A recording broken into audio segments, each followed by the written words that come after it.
Olá, pessoal! Sejam bem-vindos ao nosso podcast, trabalho esse desenvolvido para a disciplina de Saúde e Cidadania, aplicada aos cursos de Nutrição, Psicologia, Enfermagem e Fisioterapia da Faculdade de Ciências da Saúde do Trairi. O devido trabalho recebe o nome de Saneamento Básico Aprofundando Conhecimentos. Eu me chamo Ayane Milânia, sou aluna do terceiro período do curso de Nutrição e atualmente resido na cidade de Martins, no Alto Oeste Potiguar, e serei aqui o seu mediador. Aqui vamos falar um pouco sobre os principais pontos do saneamento básico das nossas cidades e qual a importância dele para a nossa saúde. Deixo aqui aberto a fala agora aos meus colegas. Olá, pessoal. Me chamo Maria Eduarda, resido na cidade de Santa Cruz e sou aluna do segundo período do curso de Enfermagem. Olá, meu nome é Ellen Nohara, sou estudante do terceiro período de Fisioterapia e resido na cidade de Pau dos Ferros, localizada no Alto Oeste Potiguar. Bom dia, pessoal. Me chamo Daniel Carlos de Lemos, sou estudante do quinto período do curso de Psicologia e sou da cidade de Ipanguaçu. Obrigado, pessoal. Sejam todos bem-vindos. Vamos dar início, às nossas discussões. E sempre que pensamos em saneamento básico, o primeiro questionamento que vem à cabeça é: de quem é a responsabilidade? E quem vai nos dar uma ajudinha nessa questão é a discente Maria Eduarda. Primeiramente, o saneamento básico é a responsabilidade das prefeituras, que têm o dever de buscar recursos por meio do Estado, assim como o governo federal tem o dever de fiscalizar.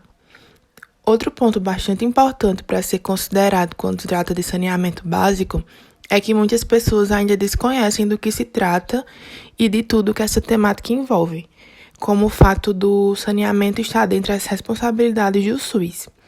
Porém, pode-se notar também que na maioria das cidades, os lixões e as redes de esgoto são afastadas ou escondidas, com o intuito da população não ver a situação problemática que existe em muitos casos. Olha só, gente, que interessante e bastante preocupante, viu? Porque a gente nunca para pensar, principalmente nessa questão do distanciamento. Vamos seguir aqui com esse pensamento, vamos falar aqui um pouquinho sobre as redes de esgoto e o abastecimento de água. Para você, Ellen, qual a importância de tratar desses dois pontos juntos? E se isso acontece na sua cidade, poderia falar um pouquinho para nós? O cuidado com a água e o esgoto é bastante importante, pois com o desenvolvimento e crescimento populacional ocorrendo nas cidades, os esgotos também aumentam consideravelmente, e isso pode ocasionar alguns problemas, um deles em relação à água consumida pela população. Com o aumento desses esgotos, eles podem chegar às barragens, rios e açudes, que muitas vezes são reservatórios, de onde as pessoas tiram água para realizar as suas atividades do dia a dia, como tomar banho, cozinhar e até mesmo para consumo. Sendo assim, se esta água utilizada por determinada população ou comunidade estiver recebendo resquícios de esgoto, ela ficará contaminada e poderá provocar muitas doenças nas pessoas que fazem o seu consumo no dia a dia. Na cidade de Pau dos Ferros, por exemplo, grande parte dos moradores contam com água tratada e encanada em suas torneiras, porém não a ingerem por terem esse receio de não saberem se a água das torneiras é potável e boa para ingestão e consumo próprio. Olha, a gente tem muita coisa a se pensar sobre saneamento básico, viu? Inclusive o pessoal que está ouvindo esse podcast, quantas vezes não abriu a torneira, sentiu aquele cheirinho, aquele gostinho, ou até mesmo viu a mudança da coloração da água, não é mesmo? Agora vamos ver o que o presidente executivo do Instituto Trata Brasil tem a nos falar sobre esse assunto, em uma entrevista realizada em maio do ano passado no Pensando Brasil com Adalberto Piotto. A água, quando a gente capta na natureza, ela não pode ser bebida daquele jeito. É natural que a água tenha que ser tratada, tanto que a água potável é um produto industrial. Porque às vezes as pessoas falam: por que eu moro do lado do Rio Negro? Por que eu tenho que pagar pela água? Como se a água fosse a mesma que passa ali no Rio Negro. Não, toda água da natureza precisa tratar. Ela tem sais que você não pode beber naquela quantidade, ela tem resíduos orgânicos que podem vir até de origem animal, vegetal, você tem que tratar. Mas a estação ela é concebida tecnicamente para tratar uma água com determinado nível de poluentes, e não esgoto. Esgoto é uma estação de tratamento de esgoto. Então tem produtos químicos ideais para esgoto. Esgoto não é água, é isso? Esgoto é uma água hipercontaminada. É um líquido parecido com água. Exatamente. E a estação de tratamento de água ela não é concebida tecnicamente para isso. Então, de repente, você tem uma estação de tratamento de água que para água funciona muito bem, mas ela tem que tratar esgoto. Ela não consegue tratar esgoto. Olha, gente, isso realmente é bastante preocupante, viu? Porém, mais preocupante ainda é o que acontece com as pessoas quando elas não dispõem do saneamento básico. E quem vai falar para a gente um pouquinho sobre isso é o nosso querido Daniel. Bom, pessoal, como já vimos em sala, quando a gente fala sobre saúde de um indivíduo ou de um grupo de indivíduos, a gente tem que ter noção que a gente não está se referindo apenas aos serviços que estão disponíveis nos hospitais públicos. Estando também a saúde, quando a gente para pensar numa perspectiva um pouco mais ampla, a gente vê que a saúde vai além, a saúde está ligada ao próprio meio em que o indivíduo está inserido. Nesse sentido, podemos dizer que o saneamento precário ele propicia assim, o surgimento de diversos tipos de enfermidades, que podem ocasionar desde doenças mais leves, digamos assim, entre aspas, até casos mais graves e podendo ocasionar até mesmo o óbito do indivíduo.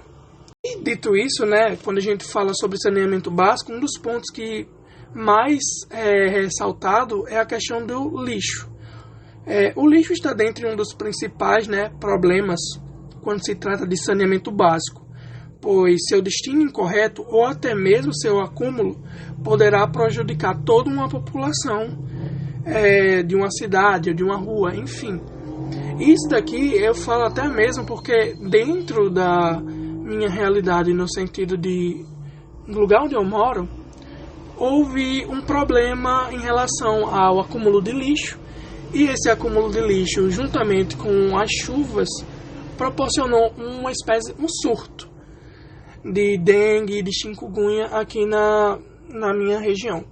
E foi bem assim complicado, porque as pessoas estavam adoecendo em casa, iam para os hospitais, mas era aquele negócio, ia, mas não resolvia exatamente o problema ali, sabe? Então é muito importante a gente ver que o saneamento básico e até mesmo a saúde em si, o SUS vai além desse hospital físico, ele tem que estar ali, presente a todo tempo, nos mais diversos meios possíveis onde a população necessite dele. No caso da minha cidade, o SUS atuou bastante no sentido de houve uma campanha lá do dia D, que foi um dia exclusivamente para a limpeza de dejetos e tal, juntamente com um carro fumacê para, enfim, matar os mosquitos, ou a maioria deles, e obteve um certo êxito, que depois de toda essa campanha dentro da cidade, houve um êxito significativo, pois houve uma baixa na quantidade de pessoas adoecendo.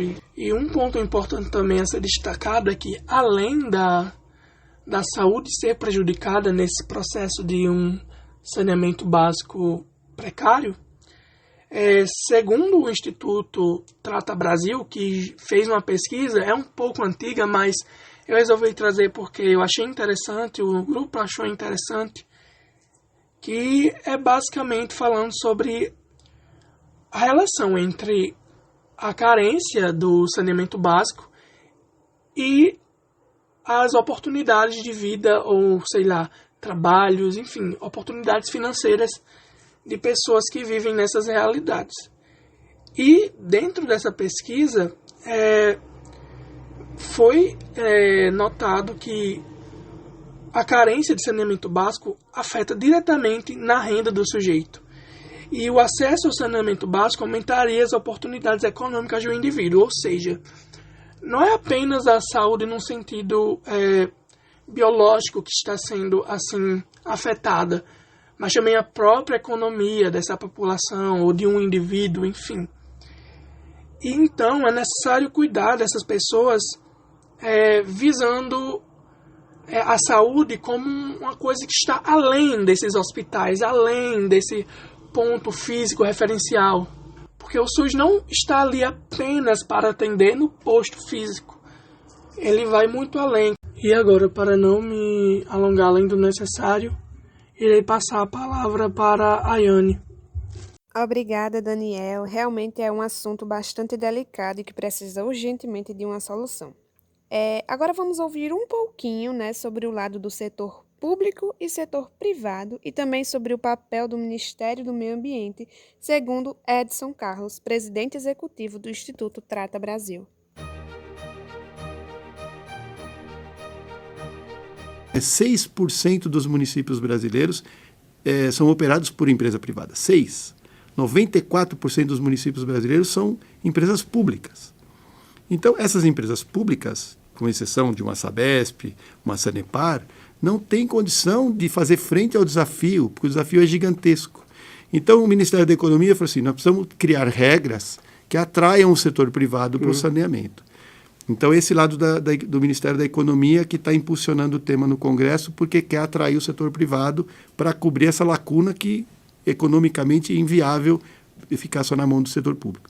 E do lado do Ministério do Meio Ambiente, que historicamente cuidou mais desses outros temas ambientais, o ministro falou, 80% das pessoas moram nas cidades. E a agenda ambiental urbana não está dentro do dia a dia do Ministério. Precisamos colocar. E dentre esses temas urbanos, que se falava da qualidade do ar, dos veículos e tal, não, precisamos falar de saneamento, porque as pessoas adoecem quando não tem saneamento.